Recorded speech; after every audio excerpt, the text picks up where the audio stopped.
एक बाबा गंडा सिंह हुंदा सी, वो छौनी साहब बह रहिंदा हुंदा सी, बहुत मोटा सी, बहुत तगड़ा सी जी। वो नहीं भुलती, भावें उम्र 100 साल भी हो जाए, वो उसे तरह ही। और हरनाम कौर, ਉਹਦੇ 2 बेटे सन, स्वर्ण सिंह, हरबचन सिंह, वो मेरे नाल पढ़दे हुंदे सन। जी दोस्तों, चैनल साडा देश पंजाब ਤੇ मैं ਤੁਹਾਡੇ ਨਾਲ ਅਬਦੁਲ ਰਸ਼ੀਦ। ਅਸੀਂ ਅੱਜ ਬੈਠੇ ਹਾਂ ਜ਼ਿਲ੍ਹਾ ਲਾਹੌਰ, ਪਿੰਡ ਲੱਖੋ ਕੀ। ਸਾਡੇ ਨਾਲ ਮੇਰੇ ਬਜ਼ੁਰਗ ਜਨਾਬ ਹਾਜੀ ਮੁਹੰਮਦ ਰਫੀਕ ਸਾਹਿਬ। ਇਹਨਾਂ ਨਾਲ ਗੱਲਬਾਤ ਕਰਦੇ ਹਾਂ ਕਿ ਚੜ੍ਹਦੇ ਪੰਜਾਬ ਦੇ ਵਿੱਚ ਇਹਨਾਂ ਦਾ ਕਿਹੜਾ ਪਿੰਡ ਸੀ। ਹੁਣ ਚੜ੍ਹਦੇ ਤੇ ਲਹਿੰਦੇ ਪੰਜਾਬ ਦੀ ਜਦੋਂ ਵੰਡ ਹੋਈ, ਇਹਨਾਂ ਦੀ ਕਿੰਨੀ ਕੁ ਉਮਰ ਸੀ, ਇਹਨਾਂ ਦੀਆਂ ਅੱਜ ਵੀ ਕਿੰਨੀਆਂ ਕਿ ਯਾਦਾਂ ਜੁੜੀਆਂ ਹੋਈਆਂ ਆਪਣੇ ਉਸ ਪਿੰਡ ਨਾਲ। ਸਾਰੀ ਗੱਲਬਾਤ ਕਰਨ ਵਾਸਤੇ ਪਹੁੰਚੇ ਇਹਨਾਂ ਦੇ ਪਿੰਡ ਲੱਖੋ ਕੀ, ਜ਼ਿਲ੍ਹਾ ਲਾਹੌਰ। ਤੇ ਜਿਹੜੇ ਲਾਹੌਰੀਏ ਸਰਦਾਰ ਆ, ਉਹ ਅੱਜ ਵੀ ਚੜ੍ਹਦੇ ਪੰਜਾਬ ਦੇ ਵਿੱਚ ਲਾਹੌਰ ਨੂੰ ਜਿੰਨਾ ਕੁ ਯਾਦ ਕਰਦੇ ਆ, ਉਹ ਜਦੋਂ ਕੋਈ ਸਰਦਾਰ ਮਿਲਦਾ ਤੇ ਪਤਾ ਫੇਰ ਹੀ ਲੱਗਦਾ ਜੀ। ਹਾਈ ਸਾਹਿਬ अस्सलाम वालेकुम। वालेकुम सलाम। ਕੀ ਹਾਲ ਚਾਲ ਜੇ? अल्लाह का करम शुक्र है जी, तुम सुनाओ। ਸਿਹਤ ਤਬੀਅਤ ਦਾ ਸੁਣਾਓ। वाला करम है, वक्त गुजर रहा, ठीक है। बड़ा सुनो ਹਾਈ ਸਾਹਿਬ, 1947 'ਚ ਜਦੋਂ ਪੰਜਾਬ ਦੀ ਵੰਡ ਹੋਈ, ਉਦੋਂ ਤੁਹਾਡੀ ਉਮਰ ਕਿੰਨੀ ਕੁ ਸੀ? तकरीबन 15 साल ਅੱਛਾ, ਤਕਰੀਬਨ 15 ਸਾਲ। ਤੇ ਉਦੋਂ ਤੁਸੀਂ ਸਕੂਲ ਜਾਂਦੇ ਸੋ? जी। मैं 7वीं जमात पढ़ता था। ਅੱਛਾ, 7ਵੀਂ ਜਮਾਤ 'ਚ ਪੜ੍ਹਦੇ ਸੀ। ਤੇ ਚੜ੍ਹਦੇ ਪੰਜਾਬ 'ਚ ਕਿਹੜਾ ਪਿੰਡ ਸੀ ਤੁਹਾਡਾ ਜੀ? सर सुर सिंह बहुत बड़ा कस्बा सी, बहुत बड़ा कस्बा सी। उस वेले उस पिंड दे विच एक पिंड दे 2 चौकियां सन, इन्नी आबादी सी उस पिंड दी। ਹਾਈ ਸਾਹਿਬ, ਸੁਰ ਸਿੰਘ ਦੇ ਨਾਲ ਨਾਲ ਹੋਰ ਕਿਹੜੇ ਕਿਹੜੇ ਪਿੰਡ ਸਨ? ਉਹਦੇ ਨਾਲ ਪੁੱਚਰ, ਪੱਧਰੀ, ਭਿੱਖੀ ਵਿੰਡ, ਇਹ ਲਾਗੇ ਲਾਗੇ ਪਿੰਡ ਛਿੱਛਰਵਾਲਾ। ਸੁਰ ਸਿੰਘ ਜ਼ਿਲ੍ਹਾ ਲਾਹੌਰ ਦਾ ਆਖਰੀ ਪਿੰਡ ਸੀ, ਅਤੇ ਸਾਡੇ ਨਾਲ ਜਿਹੜਾ ਸੀ ਉਹ ਹੈਗਾ ਸੀ ਛਿੱਛਰਵਾਲਾ, ਉਹ ਰਾਜਪੂਤਾਂ ਦਾ ਪਿੰਡ ਸੀ, ਅੰਮ੍ਰਿਤਸਰ ਦੇ ਵਿੱਚ, ਜ਼ਿਲ੍ਹਾ ਅੰਮ੍ਰਿਤਸਰ। ਜਿਹੜਾ ਸੁਰ ਸਿੰਘ ਆ ਉਸ ਜ਼ਮਾਨੇ ਦੇ ਵਿੱਚ ਲਾਹੌਰ 'ਚ ਪੈਂਦਾ ਸੀ? ਲਾਹੌਰ ਸੀ, ਆਖਰੀ ਪਿੰਡ ਸੀ ਜ਼ਿਲ੍ਹਾ ਲਾਹੌਰ ਦਾ। ਸਾਡੀ ਉਸ ਵੇਲੇ ਤਹਿਸੀਲ ਕਸੂਰ ਸੀ, ਅਤੇ ਹੁਣ ਤਹਿਸੀਲ ਲਾਹੌਰ ਹੈ ਇੱਥੇ ਦੀ। ਹਾਈ ਸਾਹਿਬ, ਜਿਹੜੇ ਯਾਰ ਦੋਸਤ ਤੁਹਾਡੇ ਕਲਾਸ ਫੈਲੋ, ਤੁਹਾਡੇ ਬੇਲੀ ਉਦੋਂ ਤੁਹਾਡੇ ਨਾਲ ਪੜ੍ਹਦੇ ਸੀ, ਉਹਨਾਂ ਦੇ ਨਾਮ ਤੇ ਦੱਸੋ। ਇੱਕ ਹੈਗਾ ਸੀ ਜੀ ਬੁੱਧ ਸਿੰਘ ਥਾਣੇਦਾਰ ਸੀ, ਉਹ ਫੌਤ ਹੋ ਗਿਆ ਸੀ। ਅਤੇ ਉਹ ਹੈਗੀ ਪਿਤਾ ਜੀ, ਉਹ ਮਾਤਾ ਹੈਗੀ ਸੀ ਹਰਨਾਮ ਕੌਰ, ਉਹਦੇ 2 ਬੇਟੇ ਸਨ, ਸਵਰਨ ਸਿੰਘ, ਹਰਬਚਨ ਸਿੰਘ, ਉਹ ਮੇਰੇ ਨਾਲ ਪੜ੍ਹਦੇ ਹੁੰਦੇ ਸਨ। ਮੋਹਨ ਸਿੰਘ, ਇੱਕ ਮੋਹਨ ਸਿੰਘ ਮੇਰੇ ਨਾਲ ਪੜ੍ਹਦਾ ਸੀ। ਇੱਕ ਸਰਦੂਲ ਸਿੰਘ ਸੀ, ਉਹ ਇਸ ਪਿੰਡ ਆਪਣਾ ਪਾਕਿਸਤਾਨ ਦਾ ਇਹ ਪਿੰਡ ਹੈ ਠੇਠਰ, ਇੱਥੋਂ ਉੱਥੇ ਜਾ ਕੇ ਆਪਣੇ ਰਿਸ਼ਤੇਦਾਰ ਦੇ ਪੜ੍ਹਦਾ ਹੁੰਦਾ ਸੀ। ਸਾਡੇ ਪਿੰਡ ਦੇ ਉਸ ਵੇਲੇ ਮਿਡਲ ਸਕੂਲ ਸੀ, ਕਿਉਂਕਿ ਉਸ ਵੇਲੇ ਮਿਡਲ ਸਕੂਲ ਕਿਤੇ ਕਿਤੇ ਸੀ, ਔਰ ਉਹ ਵੀ ਵਰਨੈਕਲ ਮਿਡਲ ਹੁੰਦੇ ਸੀ, ਇੰਗਲਿਸ਼ ਮਿਡਲ ਨਹੀਂ ਸੀ ਹੁੰਦੇ। ਤੇ ਜਿਹੜੇ ਤੁਹਾਨੂੰ ਉਸਤਾਦ ਉੱਥੇ ਪੜ੍ਹਾਉਂਦੇ ਸਨ, ਉਹਨਾਂ ਦੇ ਕੀ ਨਾਮ ਸਨ? ਉਹ ਇੱਕ ਤੇ ਗਿਆਨ ਸਿੰਘ ਸੀ, ਜਿਹੜੇ ਉੱਥੇ ਸਾਡੀ ਪੱਤੀ ਦੇ ਵਿੱਚ ਹੀ ਰਹਿੰਦੇ ਸਨ। ਬਲਵੰਤ ਸਿੰਘ ਨੰਬਰਦਾਰ ਦੇ ਕਰੀਬ ਉਹਨਾਂ ਦਾ ਘਰ ਸੀ। ਇੱਕ ਬਾਬਾ ਗੰਡਾ ਸਿੰਘ ਹੁੰਦਾ ਸੀ, ਉਹ ਛੌਣੀ ਸਾਹਿਬ ਬਹਿ ਰਹਿੰਦਾ ਹੁੰਦਾ ਸੀ, ਬਹੁਤ ਮੋਟਾ ਸੀ, ਬਹੁਤ ਤਗੜਾ ਸੀ। ਉਹ ਸਾਡੇ ਮਤਲਬ ਘਰਾਂ ਦੇ ਕਰੀਬ ਸੀ।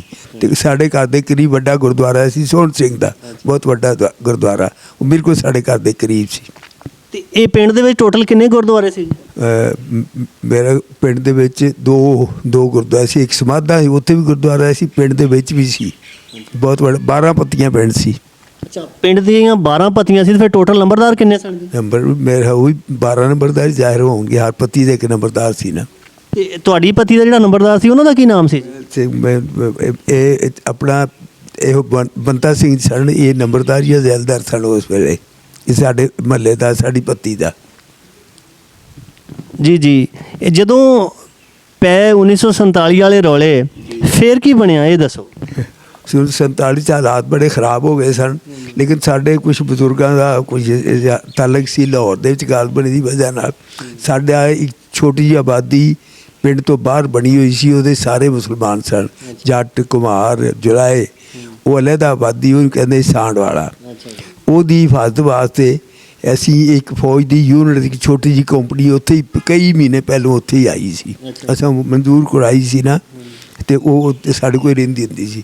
ਅਤੇ ਉਸ ਵੇਲੇ ਹਾਲਾਤ ਦੇ ਮੁਤਾਬਕ ਉਹ ਹੀ ਸਾਨੂੰ ਲੈ ਕੇ ਆਏ ਸਨ ਪਾਕਿਸਤਾਨ ਦੇ ਵਿੱਚ। ਉਹ ਕੰਪਨੀ ਦੀ ਵਜ੍ਹਾ ਨਾਲ ਹੀ ਅਸੀਂ ਆਏ ਸਾਂ। ਅਤੇ ਉੱਥੇ ਜਿਹੜੇ ਸੋਹਣ ਸਿੰਘ ਸਨ ਨਾ, ਉਹ ਚੂੰਕਿ ਇੱਕੋ ਹੀ ਨਸਲ ਅਤੇ ਮੁਸਲਮਾਨਾਂ ਅਤੇ ਸਿੱਖਾਂ ਦੀ ਨਸਲ ਇੱਕ ਹੀ ਸੀ, ਢਿੱਲੋਂ ਬਰਾਦਰੀ ਸੀ ਸਾਰੀ। ਅਤੇ ਉਸ ਵੇਲੇ ਜਿਹੜੇ ਸੋਹਣ ਸਿੰਘ ਬਾਬਾ ਸੀ, ਉਹਨਾਂ ਨੇ ਕਿਸੇ ਕਿਸਮ ਦੀ ਹਮਲਾ ਕਰਨ ਤੋਂ ਮਨਾ ਕੀਤਾ ਸੀ ਲੋਕਾਂ ਨੂੰ, ਸਿੱਖਾਂ ਨੂੰ। ਉਹ ਕਹਿੰਦੇ ਸੀ ਵੀ ਸਾਡੀ ਜੱਦ ਆ, ਸਾਡਾ ਨਸਲ ਇੱਕ ਆ, ਇਸ ਵਾਸਤੇ ਉਹਨਾਂ ਨੇ ਕੋਈ ਹਮਲਾ ਸ਼ੁਮਲਾ ਨਹੀਂ ਕਰ ਦਿੱਤਾ। ਹਾਲਾਂਕਿ ਉਸ ਤੋਂ 2 ਦਿਨ ਪਹਿਲੇ ਸਾਡੇ ਉੱਜਣ ਤੋਂ ਆਉਣ ਤੋਂ ਪਹਿਲੇ ਭੋਜੀਆਂ ਦੇ ਲੋਕ ਕਾਫੀ ਮੁਸ਼ਕਿਲ ਹਾਲਾਤ ਨੂੰ ਉਹਨੂੰ ਪੇਸ਼ ਆਏ ਤੇ ਉਹਨਾਂ ਨੇ ਇੱਕ ਰਾਤ ਸਾਡੇ ਪਿੰਡ ਰਹਿ ਕੇ ਤੇ ਫਿਰ ਉਹ ਲਾਹੌਰ ਨੂੰ ਆਏ ਸੀ ਪਾਕਿਸਤਾਨ 'ਚ। ਯਾਨੀ ਕਿ ਤੁਹਾਡੇ ਪਿੰਡ ਦੇ ਵਿੱਚ ਕੋਈ ਕਤਲੋ ਗਾਰਤ ਕੋਈ ਇਸ ਤਰ੍ਹਾਂ ਦੀ ਕੋਈ ਗੱਲਬਾਤ ਨਹੀਂ? ਕੁਛ ਐਸਾ ਮਸਲਾ ਨਹੀਂ ਸੀ ਹੋਇਆ। ਕੋਈ 1-2 ਜੀ ਜਿਹੜੇ ਉੱਥੇ ਰਹਿ ਗਏ ਸਨ, ਜਿਹੜੇ ਨਹੀਂ ਆਏ ਸਨ, ਉਹ ਆਪਣਾ ਉਹਨਾਂ ਨੂੰ ਕੋਈ ਸ਼ਾਇਦ ਇਹੋ ਜਿਹੀ ਕੋਈ ਸੂਰਤ ਹੋਈ ਹੈ। ਬਲਕਿ ਮੇਰੇ ਦਾਦਾ ਜੀ ਉਹ ਵੀ ਉੱਥੇ ਰਹਿ ਗਏ ਸਨ, ਉਹਦੇ ਮੈਂ ਨਹੀਂ ਜਾਣਾ। ਅਤੇ ਉਹ ਦਾਦਾ ਜੀ ਨੂੰ ਉਹ ਜਿਹੜੇ ਲੋਕ ਕੋਲ ਰਹੇ ਸਨ ਉਹਨਾਂ ਨੂੰ ਉਹ ਲੋਕ ਸਿੱਖ ਜਿਹੜੇ ਸਨ ਉਹ ਘੋੜੀ 'ਤੇ ਚੜ੍ਹਾ ਕੇ ਕਈਆਂ ਦਿਨਾਂ ਬਾਅਦ ਉਹ ਫਿਰ ਬਾਰਡਰ ਤੋਂ ਪਾਰ ਕਰਵਾ ਗਏ ਸਨ। ਬਾਅਦ 'ਚ ਆਏ ਸਨ ਕਈ ਦਿਨ ਬਾਅਦ। ਸੁਰ ਸਿੰਘ ਤੋਂ ਲੈ ਕੇ ਲਖੋਕੀ ਤੱਕ ਪਹੁੰਚਣ ਤੱਕ ਰਸਤੇ 'ਚ ਕਿਹੜੇ ਮਸਲੇ ਮਸਾਇਲਾਂ 'ਚ ਗੁਜ਼ਰੇ? ਅਸੀਂ ਪੈਦਲ ਤੋਂ ਚੱਲੇ ਸਾਂ ਕਾਫਲੇ ਦੀ ਸ਼ਕਲ ਸੁਰ ਸਿੰਘ ਤੋਂ, ਤੇ ਭਿੱਖੀਵਿੰਡ ਇੱਕ ਚੌਕ ਆ, ਅੱਡਾ ਹੈ ਭਿੱਖੀਵਿੰਡ। ਇਹ ਅੱਡਾ ਹੈ ਜਿਹੜੀ ਐਰੀਕੇ ਰੋਡ ਦੇ ਉੱਤੇ ਆ। ਉੱਥੋਂ ਤੱਕ ਅਸੀਂ ਆਏ ਤਾਂ ਉਸ ਵੇਲੇ ਉਹ ਫੌਜ ਦੀ ਲਾਰੀ ਸਾਡੇ ਨਾਲ ਸੀ।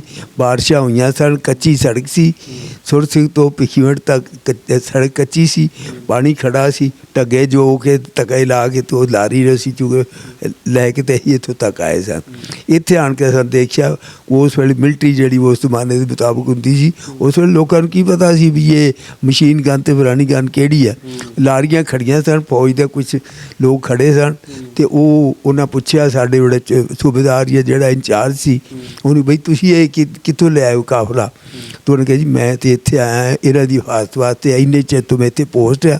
ਉਹ ਫਿਰ ਉਹਨਾਂ ਸਾਨੂੰ ਇਜਾਜ਼ਤ ਦੇ ਦਿੱਤੀ ਸੀ ਇਹ ਭਿੱਖੀਵਿੰਡ ਚੌਕ 'ਚ ਆਉਣ ਦੀ। ਅਤੇ ਉੱਥੋਂ ਅਸੀਂ ਆ ਕੇ ਪਹਿਲੇ ਰਾਤ ਅਸੀਂ ਅਡਿਆਰੇ ਦੇ ਕੋਲ ਰਾਤ ਇੱਥੇ ਗੁਜ਼ਾਰੀ।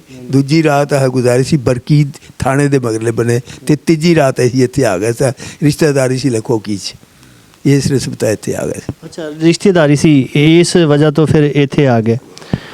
ਹਾਈ ਸਾਹਿਬ 76 ਸਾਲ ਹੋ ਗਏ ਪਾਕਿਸਤਾਨ ਬਣਿਆ ਅਤੇ ਤੁਹਾਨੂੰ ਪਿੰਡ ਸੁਰ ਸਿੰਘ ਛੱਡਿਆ। ਤੁਹਾਨੂੰ ਪਿੰਡ ਦੀ ਜਿਹੜੀ ਯਾਦ ਆ ਉਹ ਅੱਜ ਕਿੰਨੀ ਕੁ ਆਉਂਦੀ ਜੇ? ਬਹੁਤ ਹੀ ਬੜੀ ਜ਼ਾਹਿਰ ਹੈ ਸਾਡੀ ਉਹ ਨੇਟਿਵ ਪਲੇਸ ਆ ਜੰਮਣ ਭੋਏ, ਅਤੇ ਉਹਦੀ ਬੜੀ ਅਸੀਂ ਬਹੁਤ ਸਾਰੀ ਕੋਸ਼ਿਸ਼ ਵੀ ਕੀਤੀ ਨਨਕਾਣਾ ਸਾਹਿਬ ਕੁਛ ਲੋਕਾਂ ਨੂੰ ਮਿਲਣ ਵਾਸਤੇ, ਤਾਂ ਕਿ ਸਾਡੇ ਉੱਧਰ ਦਾ ਕੋਈ ਸਾਨੂੰ ਵੀਜ਼ਾ ਸ਼ੀਜ਼ਾ ਮਿਲ ਸਕੇ, ਤਾਂ ਕਿ ਅਸੀਂ ਆਪਣੀ ਇਸ ਜੰਮਣ ਭੋ ਨੂੰ ਦੇਖੀਏ। ਬੜੀ ਹੁਣ ਵੀ ਬੜਾ ਸ਼ੌਕ ਹੈ, ਲੇਕਿਨ ਉਹ ਕੁਛ ਮਜਬੂਰੀ ਹੈ ਜਿਸ ਵਜ੍ਹਾ ਨਾਲ ਨਹੀਂ ਜਾ ਸਕਦੇ। ਦੇਖੋ ਜੀ 76 ਸਾਲ ਗੁਜ਼ਰ ਜਾਣ ਤੋਂ ਬਾਅਦ ਸ਼ੌਕ ਜਿਹੜਾ ਉਹ ਅੱਜ ਵੀ ਬਾਕੀ ਹੈ ਕਿ ਮੈਂ ਆਪਣੀ ਜੰਮਣ ਭੋਂ ਦੇਖਿਆ ਵਾਂ। ਜੰਮਣ ਭੋਂ ਜਿਹੜੀ ਆ ਹਾਈ ਸਾਹਿਬ ਕਹਿੰਦੇ ਉਹ ਭੁੱਲਦੀ ਨਹੀਂ, ਇਹ ਗੱਲ ਸੱਚੀ ਹੈ? ਬੇਸ਼ੱਕ 16 ਨੇ ਸਹੀ ਹੈ ਜੀ, ਉਹ ਨਹੀਂ ਭੁੱਲਦੀ, ਭਾਵੇਂ ਉਮਰ 100 ਸਾਲ ਵੀ ਹੋ ਜਾਏ ਉਹ ਉਸੇ ਤਰ੍ਹਾਂ ਹੀ। ਔਰ ਹੁਣ ਵੀ ਸਾਨੂੰ ਉਸ ਤਰ੍ਹਾਂ ਹੀ ਮਾਲੂਮ ਹੁੰਦਾ ਹੈ ਕਿ ਵੀ ਅਸੀਂ ਕੱਲ੍ਹ ਪਰਸੋਂ ਆਏ ਸਾਂ ਉੱਥੋਂ। ਸਾਰਾ ਨਕਸ਼ਾ ਅਜੇ ਵੀ ਸਾਡੇ ਜ਼ਿਹਨ ਵਿੱਚ, ਪੂਰੇ ਪਿੰਡ ਦਾ ਨਕਸ਼ਾ ਅਜੇ ਵੀ ਉਸ ਤਰ੍ਹਾਂ ਹੀ ਹੈ। ਪਿੰਡ ਦਾ ਨਕਸ਼ਾ ਦੱਸੋ ਥੋੜ੍ਹਾ ਜਿਹਾ, ਕਿਸ ਤਰ੍ਹਾਂ ਸੀ ਪਿੰਡ? ਪਿੰਡ ਦੇ ਵਿੱਚ ਕੀ ਸੀ? ਮਸ਼ਹੂਰ ਜਗ੍ਹਾ ਕਿਹੜੀਆਂ ਸਨ? ਮਸ਼ਹੂਰ ਬੰਦੇ ਕਿਹੜੇ ਸਨ? ਇੱਕ ਤਾਂ ਬੰਦਾ ਸਿੰਘ ਨੰਬਰਦਾਰ ਸੀ, ਗੰਡਾ ਸਿੰਘ ਬੜਾ ਵੱਡਾ ਮੋਟਾ ਸਾਰਾ ਹੈਗਾ, ਕਿਤੇ ਭਲਵਾਨ ਰਿਹਾ ਸੀ ਪੁਰਾਣੇ ਜ਼ਮਾਨੇ 'ਚ। ਅਤੇ ਬੰਦਾ ਸਿੰਘ ਜ਼ੈਲਦਾਰ ਵੀ ਸੀ ਗਾਲਬਨ ਸਾਡੇ ਕਰੀਬ, ਚੂँਕਿ ਚੌਕੀ ਸੀ ਅਤੇ ਉਹਦੀ ਵਜ੍ਹਾ ਨਾਲ ਨਾ ਉਹਨਾਂ ਦਾ ਇੱਥੇ ਆਉਣਾ ਜਾਣਾ ਸੀ।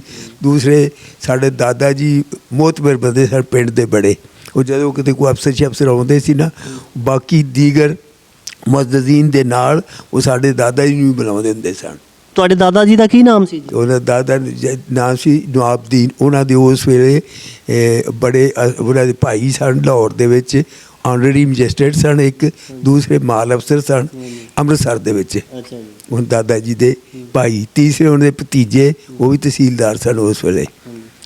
ਯਾਨੀ ਕਿ ਕਾਫੀ ਪੜ੍ਹੀ ਲਿਖੀ ਫੈਮਿਲੀ ਸੀ ਉਸ ਜ਼ਮਾਨੇ? ਉਸ ਜ਼ਮਾਨੇ ਦੇ ਮੁਤਾਬਕ ਸਾਡਾ ਖਾਨਦਾਨ ਬਹੁਤ ਉੱਚਾ ਖਾਨਦਾਨ ਸੀ। ਅਤੇ ਉਹ ਦਾਦੀ ਉਸ ਵੇਲੇ ਜਿਹੜੇ ਉਸ ਵੇਲੇ ਸਪੀਕਰ ਸਨ ਪੰਜਾਬ ਅਸੈਂਬਲੀ ਦੇ, ਉਹ ਵੀ ਸਾਡੇ ਉਸ ਰਿਸ਼ਤੇਦਾਰ ਸਨ, ਮੇਰੇ ਦਾਦਾ ਜੀ ਦੇ ਬਹਿਨੋਈ ਸਨ। ਬਿਲਕੁਲ ਠੀਕ।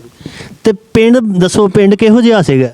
ਪਿੰਡ ਬਹੁਤ ਪੱਕਾ ਸੀ, ਬੜਾ ਉੱਚੀ ਜਗ੍ਹਾ 'ਤੇ ਸੀ ਪਿੰਡ, ਬੜੀ ਉੱਚੀ ਜਗ੍ਹਾ 'ਤੇ ਸੀ। ਉਹ ਦੂਰੋਂ ਕਈਆਂ ਮੀਲਾਂ ਤੋਂ ਮਕਾਨ ਜਿਹੜੇ ਨਜ਼ਰ ਆਉਂਦੇ ਸੀ, ਬੜੇ ਪੁਖਤਾ ਪੱਕੇ ਉੱਚੇ ਬਹੁਤ ਵੱਡੇ ਮਕਾਨ ਹੁੰਦੇ ਸਨ। ਅਤੇ ਹੁਣ ਅਗਰ ਵੀਜ਼ਾ ਲੱਗ ਜਾਵੇ ਤਾਂ ਦਿਲ ਕਰਦਾ ਜੇ ਕਿ ਮੈਂ ਜਾ ਕੇ ਚੱਕਰ ਕੱਢਿਆ ਆਵਾਂ? ਬੜਾ ਜੀ ਕਰਦਾ ਹੈ ਕਿ ਆਪਣੀ ਜੰਮਣ ਭੂ ਨੂੰ ਵੇਖਿਆ ਜਾਏ, ਆਪਣੇ ਪਿੰਡ ਨੂੰ ਦੇਖਿਆ ਜਾਏ, ਆਪਣੇ ਸਕੂਲ ਨੂੰ ਜਿੱਥੇ ਅਸੀਂ ਪੜ੍ਹਦੇ ਰਹੇ ਉਹਨੂੰ ਵੇਖਿਆ ਜਾਵੇ। ਅਤੇ ਘਰ ਨੂੰ ਵੇਖਣ ਦਾ ਤਾਂ ਜ਼ਾਹਿਰ ਹੈ ਜੀ ਤਾਂ ਕਰਦਾ ਹੈ ਜੀ, ਬੜਾ ਦਿਲ ਚਾਹੁੰਦਾ ਹੈ। ਹਾਂਜੀ, ਉਹਨਾਂ ਯਾਰਾਂ ਬੇਲੀਆਂ ਨੂੰ ਜਿਨ੍ਹਾਂ ਨਾਲ ਛੋਟੇ ਹੁੰਦਿਆਂ ਖੇਡਦੇ ਰਹੇ ਉਹਨਾਂ ਨੂੰ ਵੀ ਮਿਲ ਆਈਏ। ਬਿਲਕੁਲ ਮੇਰਾ ਵੀ ਅਗਰ ਕੋਈ ਜਿਹੜਾ ਵੀ ਕੋਈ ਹੈ ਉਸ ਵੇਲੇ ਹੈ, ਬਹੁਤ ਸਾਰੇ ਦਾ ਪਤਾ ਕੀਤਾ ਲੇਕਿਨ ਉਹ ਨਾ ਨਹੀਂ ਹੈਗੇ, ਮਤਲਬ ਫੌਤ ਹੋ ਗਏ ਨੇ। ਕੋਈ ਯਾਰ ਬੇਲੀ ਜ਼ਿੰਦਾ ਵੀ ਹੈ ਜੇ? ਹਾਂ, ਉਹ ਜਿਹੜਾ ਮੋਹਨ ਸਿੰਘ ਵੱਲ ਮੇਜਾ ਸਿੰਘ ਉਹ ਜਿੰਦਾ ਹੈ। ਉਹ ਦੂਸਰਿਆਂ ਦੇ ਬਾਰੇ ਚ ਕੋਈ ਪਤਾ ਨਹੀਂ ਚੱਲਿਆ। ਬੁੱਧ ਸਿੰਘ ਥਾਣੇਦਾਰ ਦੇ ਸਵਰਨ ਸਿੰਘ ਤੇ ਹਰਬਚਨ ਸਿੰਘ ਹੁੰਦੇ ਸੀ, ਉਹ ਦੋਵੇਂ ਸੁਣਿਆ ਕਿ ਫੌਤ ਹੋ ਗਏ ਨੇ। ਜੀ ਦੋਸਤੋ, 47 ਦੇ ਵਿੱਚ ਬਣਿਆ ਪਾਕਿਸਤਾਨ, ਤੇ ਅੱਜ ਵੀ ਬਜ਼ੁਰਗ ਜਿਹੜੇ ਆ ਉਹ ਸੁਰ ਸਿੰਘ ਨੂੰ ਯਾਦ ਕਰਦੇ।